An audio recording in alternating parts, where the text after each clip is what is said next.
let's get started. What I want to do is start off by defending my own case. Then I'll move on to interact with my opponent's case and leave you with 3 voting issues of why you should vote for the negative side at the end of today's debate round. So when we start off with that of the resolutional analysis and that of morality, and that is my opponent explicitly denied the claim that I made due to an argument that my warrant of the terrorists, or really you can classify that as any criminal planning on carrying out an immoral deed, is not happening yet. I even quoted him specifically. He said, the instance they commit an action, that is when they violate someone else's rights. And my very argument is that this is before they have committed the action.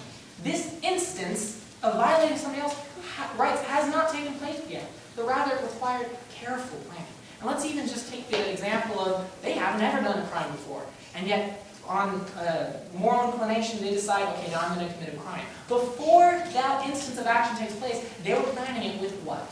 Privacy. Because if they didn't have any privacy, you would know about it. It's just as simple as that. Privacy can lead to immoral actions, and it can lead to moral actions. Ultimately, it's a law.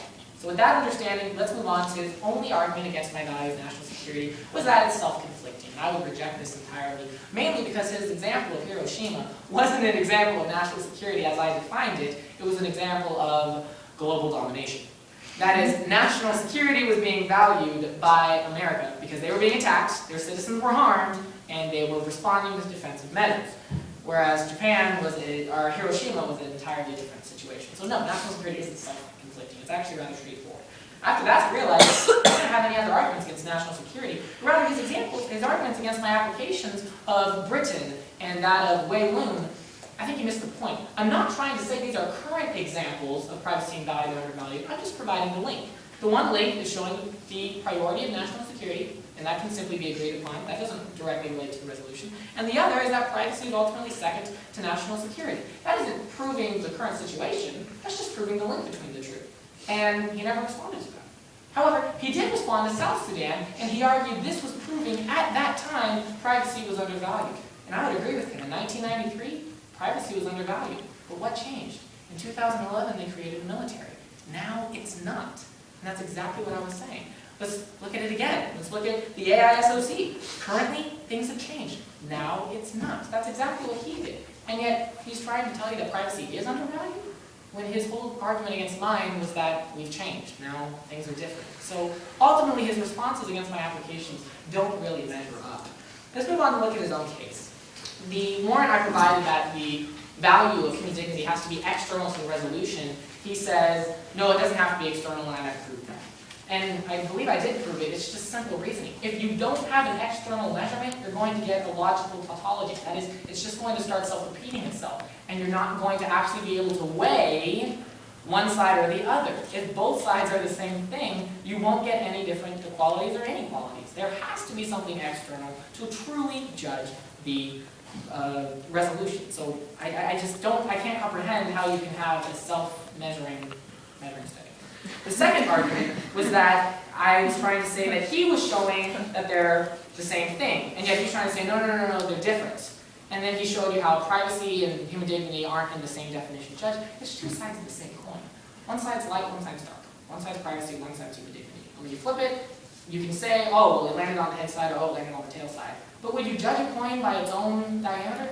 Because it's the own coin. It's one thing. Now sure, one's a positive, one's a negative. I'll grant that. But you can't really distinguish much more than that. Ultimately, it's 2 sides of one coin. The third argument was that it is not within the definition. That is, I said human dignity isn't consistent. And his response was, well, that isn't part of my definition of privacy. And I responded to his definition of privacy in my resolutional analysis. Privacy isn't self-limiting. You can't hurt other people's rights. No, that doesn't make any sense.